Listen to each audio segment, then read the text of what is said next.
오늘은 마태복음 13장 31절에서 43절 말씀입니다. 오늘은 주님께서 하늘나라에 대한 이야기를 말씀하고 계십니다. 하늘나라가 어떠한 곳인지, 주님의 나라가 가진 특성과 그 모습에 대해서 예수님께서는 비유를 통해서 말씀하십니다. 주님께서 비유를 통해서 말씀하심으로 말미암아 하늘나라가 어떠한 것인지 더욱더 풍성하게 해석할 수 있고 또한 깊은 이해를 할 수 있게 되었습니다. 주님께서 말씀하시는 하늘나라에 대해서 오늘 함께 나누어 보기를 원합니다. 31절, 32절 말씀입니다. 예수께서 또 다른 비유를 들어 말씀하셨습니다. 하늘나라는 사람이 자기 밭에 가져다가 심어놓은 겨자씨와 같다. 겨자씨는 모든 씨앗들 가운데 가장 작은 씨앗이지만 자라면 모든 풀보다 더 커져서 나무가 된다. 그래서 공중에 나는 새들이 와서 그 가지에 깃들게 된다. 하늘나라는 어떤 곳입니까? 사람이 자기 밭에 가져다가 심어놓은 겨자씨와 같다고 말씀하고 계십니다. 주님께서 겨자씨를 비유로 말씀하신 이유가 있습니다. 그것은 겨자씨가 모든 씨앗들 가운데 가장 작지만 자라면 나무가 되기 때문입니다. 가장 작은 씨앗이 큰 나무가 되는 것, 그것이 하늘나라라고 말씀하십니다. 지금도 이 비유를 들으면 제가 신대원 때 동료들과 성지순례 갔던 기억이 떠오릅니다. 그때 안내해 주셨던 목사님의 이야기를 들으니 겨자씨가 두 종류가 있는데 하나는 정말 작은 겨자씨가 있고 또 콩알만한 겨자씨가 있다는 이야기였습니다.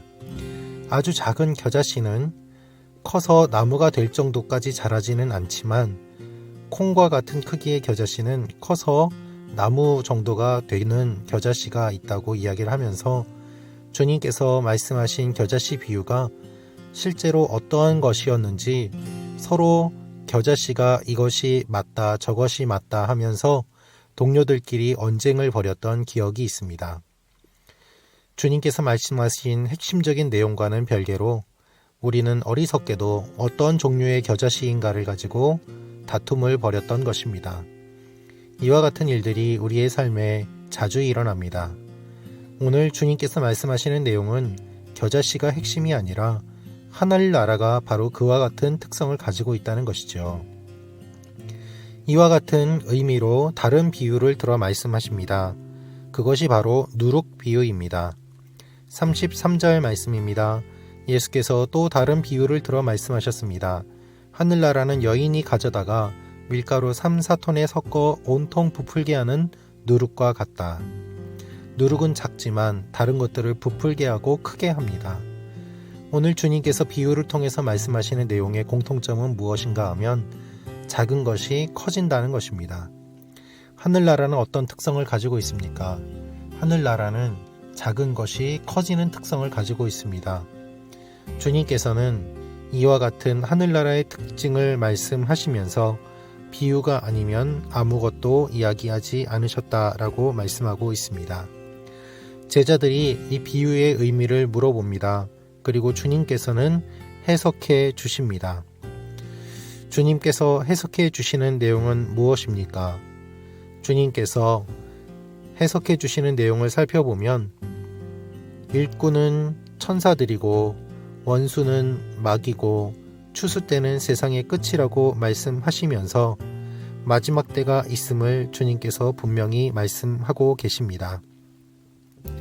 여러분, 우리의 삶은 반드시 끝이 있습니다. 한 개인의 인생도 끝이 있고 이 세상의 역사도 끝이 있습니다.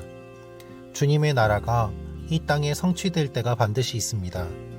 그래서 주님께서는 아주 작은 사람들로 시작된 하늘나라가 커질 것을 말씀하시고 그리고 그 하늘나라에 심판하시는 주님께서 임하셔서 알곡과 가라지를 나누실 것을 말씀하십니다.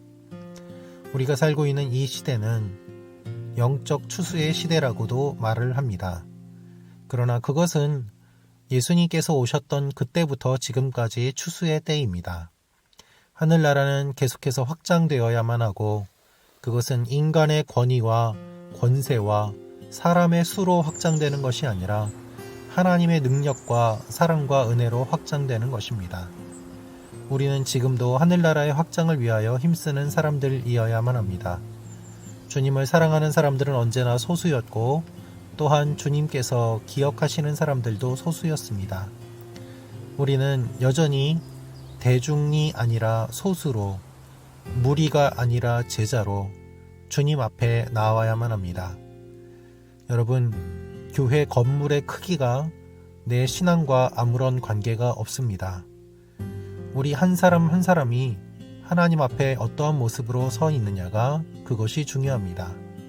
신앙의 연수와 교회의 직분과 내가 갖고 있는 타이틀이 하나님 앞에서는 아무런 소용이 없고 얼마나 주님 앞에서 힘쓰고 애쓰며 주님을 사랑하였느냐로 주님께서는 평가하실 것입니다.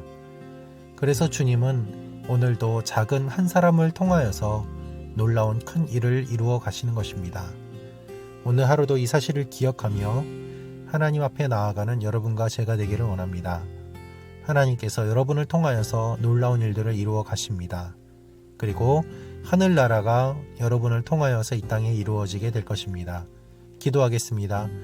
아버지 하나님, 주님께서 말씀하신 내용을 잘 기억하게 하시고 주님의 뜻에 순종하며 나아가는 하나님의 사람들이 되게 하여 주옵소서. 주님을 사랑합니다. 주님 감사합니다. 예수님의 이름으로 기도합니다. 아멘.